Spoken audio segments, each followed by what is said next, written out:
Nathan, you chose the B-17 as the aircraft picture for the show. Why are you particularly like the B-17?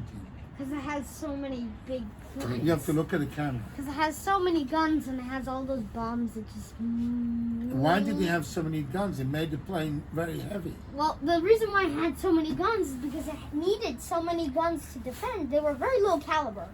Very low caliber. What caliber were they? 7.62. That's practically the normal rifle caliber. Yeah, it is normal. That's Machine AK gun. caliber. Machine gun. That's fire. the AK caliber. Right.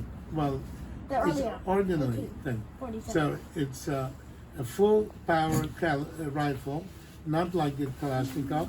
In fact, a machine gun. And what machine gun was it? It was a Browning. Browning.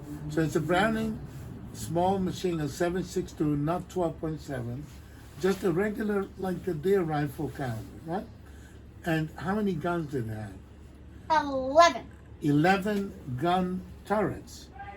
With a single or double? What? Single or double? Single. Single. So how many people were aboard the plane to operate 11 guns? There were like 15 people. The total, 50, the crew was 15. That's a lot of things. Now, why did you need the guns again? Where were they flying from to where? Because they were flying, no, they were not in the Pacific Theater at all. They were in Europe. Europe, yes. They were bombing Germany sometimes. Yes. Germany mostly. Mostly, right. Flying from where? From Britain. Britain. And what? And how many hours? How many hours were they flying into Germany and out again? That's about 12 hours. 12 hours missions. You can Right. stay. Now, and you say that, no, don't move around. You say that they needed those guns to be able to penetrate German air defenses, No, to penetrate enemy fighters. fighting against fighters And even though they had 11 gun spots, they still needed to fly in groups. in big groups so they could put concentrated fire out. Now, excuse me, the British bombers had very few guns. How did they manage to get over and bomb Germany with so few guns? Well, I actually don't know this. They were night bombers. They were avoiding the daylight. The Americans wanted precision, so they were flying in daylight. And the British, because they flew at night, they couldn't hit anything resembling a precise target, so they were just bombing cities. So they were interested in just having a lot of bombs and had very little guns to protect them. Now, what about the German airplanes flying against the B-17? Most of them were BF-109s. BF-109. But wait, when did the B-17s arrive to take this fight? The war begins in 39. The Americans come in when?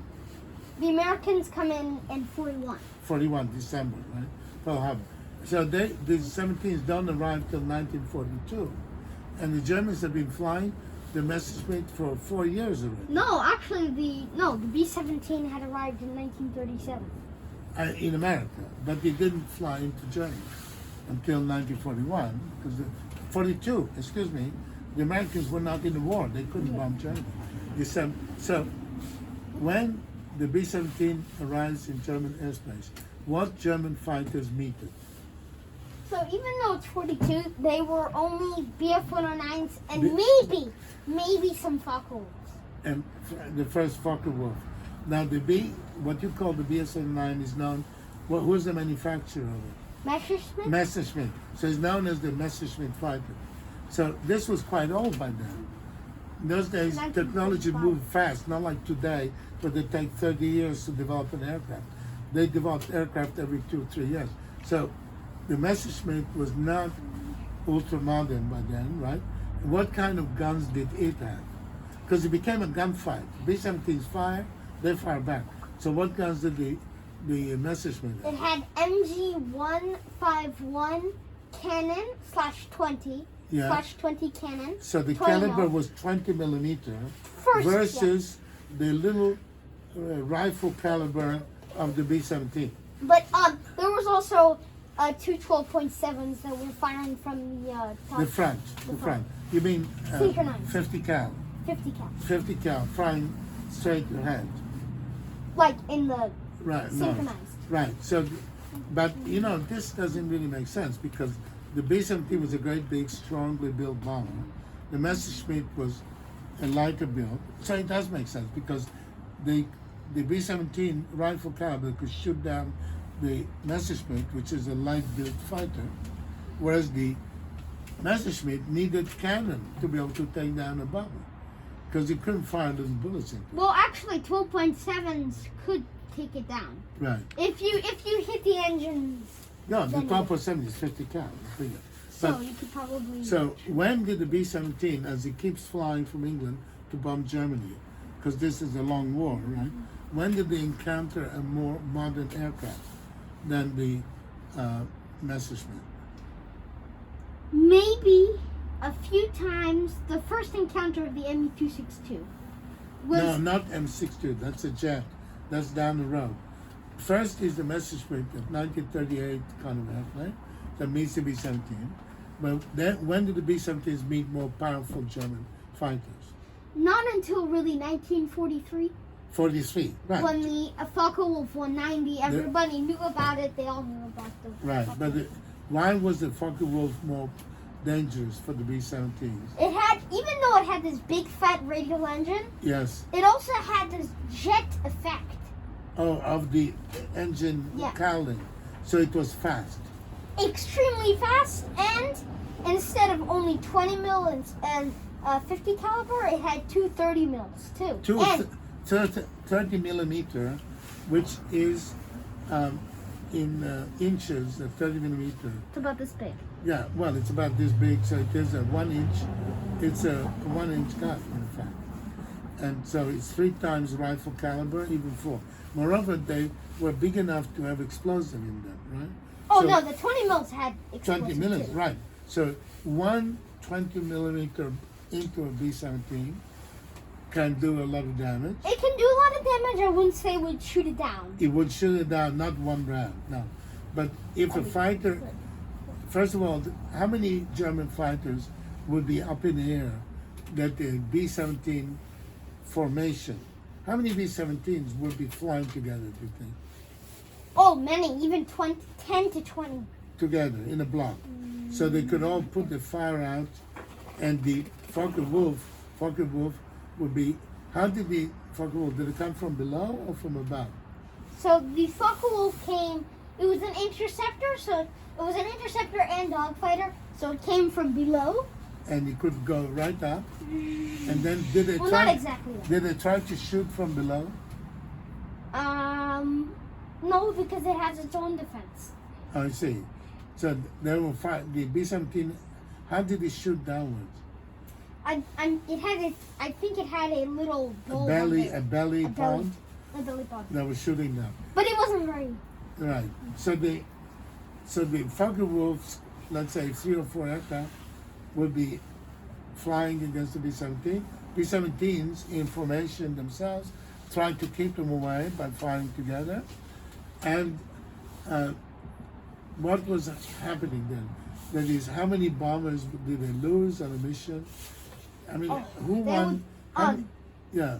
Unfortunately, the loss rate was very high. All the B-17s went going down because Yeah. the because- engines aren't very rugged. They just shoot. You just shoot a few rounds into them. they into go the down. engine. So the Germans learned the fragile points of the B-17. I see. So now, the daylight bombing. The Americans did all this because they believed they could fly in daylight and take on the German Air Force and defeat them by gunfire. That is what the B-17 represented, right? Yep. As an aircraft in itself. And the British, on the other hand, what was the biggest, the best British bomber? The best British bomber. I know everyone says Lancaster, 100%. Lancaster, yes. Probably. What was the big deal about the Lancasters? So the Lancaster also it got most of its reputation from dropping, the Heavy bombs. heavy bombs, the Yeah. 8,000-pounder dam buster, All right. the dam buster. Heavy that- bombs. Okay. So he was a great big heavy bombs, and he wasn't weighed down by all those how many you said? 11 turrets of the B-17. Yeah. Yeah, the flying fortress, like a fortress with guns everywhere flying in there. That's its The- nickname. So the Flying Lancaster Fortress. was a bomb carrier flying at night.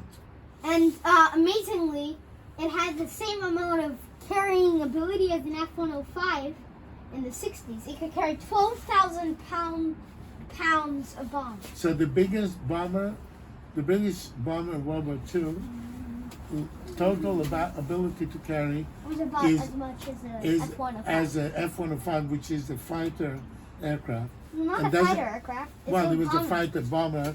In fact, we'll discuss that much later, how he was too much of a bomber, not agile enough. But the fact is that the F-105, why is it that by passing between 1940, let's say 1960, 65, you're able to carry as many bombs as a big bomber with a jet fighter with a single engine? Why was that? The reason why is because in the 1940s, the way they would put the bombs, okay, so the only place they would put the bombs was in the belly for the Right. Lancaster. Yes. And the belly, but I don't know. Well, it was a great big fat aeroplane. Not how was it aerodynamically? From an aerodynamic. Terribly in air. Right. Terribly. So we have a slick fighter, and we have powerful jet engines instead of piston. Instead of propellers, we have jet engine. So if we make a big fighter, F-105 was big, too big, in fact. As we know in the Vietnam War, that it wasn't maneuverable. Let's see. All right. So tell me, the Focke-Wulf 190, what was the best German aircraft after the Focke-Wulf? Now, All the way to 1944. 1940. Okay, that is probably the TA-152, which was another development of it. There was the HE-162 Salamander, which was not very successful, not very Right, but the good. TA-152 was still Well- the same designer as the Focke-Wulf, but more faster, right? Now for its advancements, it was the ME-262 Right. And why do you call it an advanced aircraft? because it was the first operational Operational jet. jet. It was a jet fighter. So it was like the Germans jumped ahead Wicked fast. 10 years with this plane. Wicked fast. Wicked fast, super fast jet. And how many engines did it have? 2. 2. And there was a later installment. There was a later aircraft that defined it. Same engines. We will be talking about that later. Okay. Now, but how was the Messerschmitt armed? Because there was still guns, right? What kind of guns did it have? It had 2 30mm cannons. 230. No, 4. Sorry. Four 30 millimeter. Around the nose. Which means that if they managed to get 4 rounds, just 4 rounds, into a bomber, they would, because 30 millimeter, okay, 30 millimeter is 3 centimeters, which is This big. it's big enough to really smash into an engine, for example, knock out an engine. I think I gotta go soon. And now, did Americans able to improve their bombers, or did they do something else to protect the bombers? Unfortunately, once you go ahead, you see that most of the other planes were basically weakless, or basically useless because they were shot down too easily. But then you get to the B-29, which this is 1944. This is much later. Right. The development started in the early 40s. In early, right, but they never got to Europe, the B-29. Unfortunately, they didn't need them in Europe because you didn't really use them. They didn't use them at all in Europe. But their ability was they were hanging out at unbelievable altitudes of 20,000 feet. 20,000 feet with piston engines. Yes. Even though propellers lose their power when the air is so thin, they manage to fly very high. Okay. And one problem, the first time it was unfortunate. The first time the pilots couldn't. They needed these suits, but to keep warm. Unfortunately, the U.S. didn't really know about that because all the B-17 We're lower altitude. had to all have these suits, and Right. unfortunately, the first crew almost died because they were freezing. Understand? So they have to learn all this. It was all done And quickly. then soon they realized they added like radiators so that they could keep warm. I see. Can we go back to the B-17 arrives at the beginning of the American war in Europe, which is 1942, 43, really. And then the Germans keep coming up with better planes. Finally, jet fighter. They leap ahead. And what did the Americans do to protect the bombers? Well, they just slapped more armor on them. And Yes, said, and "Go then up." what else did they do? Altitude. What about escort? They invented the escort fighter. It was invented? It was invented by the U.S. And what the idea of a fighter that flies next to the bomber and protects it? And that plane, Yes. we will get to soon. And what is the name of that plane? This is the plane that's in all the history books. Yeah, The which is called- P51. P51 is the official name. And you probably heard many cars named after it. Which? Mustang. Mustang. Right. There's a Ford Mustang with all these Right. Mustangs. So the and what was it? Was it a conventional fighter with the piston engine and so on? Yes, but Yeah. it had an ability to go fast. Yes. But unfortunately, its armament was still not very good compared to the 20 and 30 models. The first few had 650 caliber machine guns. 12.7. 12.7. 6 of them, which is. And then did they ever move up to cannon? The very late, the P51D and P51H had like 4. When are we in historical terms then? In The historical, Americans end in 1942. The Mustang arrives when? okay, the Mustang officially entered service in 1942. 42. But it starts in numbers in Europe, 43, right? The real numbers. And then it's able to really protect the bombers by attacking German airfields even. Okay, Right. and now as we keep going, eventually we'll get to the another type of P51. But And it's later on. But the Later thing on. is, how did they manage to fly from England to Germany as a fighter, which is not a single engine? How did they have all this range? Okay, the reason why is because have you ever looked at the P38 gallon? 138 gallon. I don't remember. They're 138 gallon. This one was carrying 500 gallon. You mean you're talking about the carrying tanks, tanks? the droppable air tanks under the wings? It can They- go thousands. They slow you down, but you give you the range.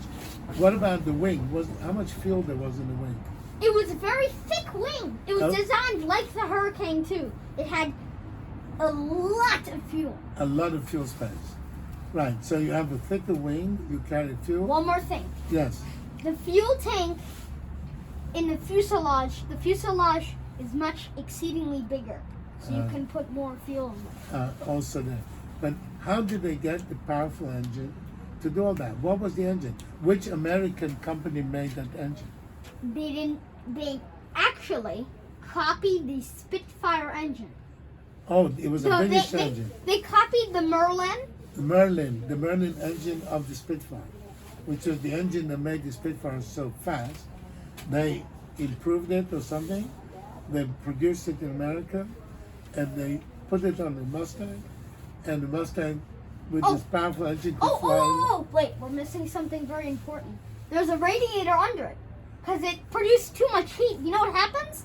The engine would melt. It From the produced heat. too much. So they put the radiator. They also had that on the Spitfire because Right. the engine was just so powerful that it just Right. heated up. It would explode in midair. Right. So this is how incidents happen. How in the long first was place. the life of the Mustang? And we'll jump ahead. Okay, What- we when- have to jump ahead After to. World War II. But that is for the next episode. So No, this but is I our want preview. to talk about one point about this aircraft. Since in 1945, the war ends, nobody uses piston engine anymore, and yet the Mustang remains in combat service, right? And where was it used by the Americans the last time? the last time it was used, I don't want to exactly go here, but I'm going to spoil a lot of it. There's a such thing called the F-82, What's the F-82? known as the twin Mustang. Oh, the twin. Two Mustangs side by side. They took the Mustang and they're like, hey, why don't we just weld these wings together? And you know how even dumb this is? How many fuselages? Two fuselages. Two fuselages. It's a huge thing. And did they ever use it? Yes, they used it from 1950 to 1952. And how well did they do it? Oh, very well. What was the war that took place then? That was the Korean War. The Korean War. Early Korean War. Early Korean. And the Mustang comes in, great big double plane, and what did they? Saba, one more problem though. Yeah. There are two pilots. Two pilots. Yeah, now when you look at the BF-109's wing, there's only one cockpit. No, they decided, what a great idea. What if they want to go different directions? Oh, very funny. Yeah, of course, You go it's a joke, of course. you go different directions, No, and it cracks I don't in believe. half. I don't believe the flight controls. Two different flight controls. And on that note, we'll finish this test episode and more to follow. Okay, good.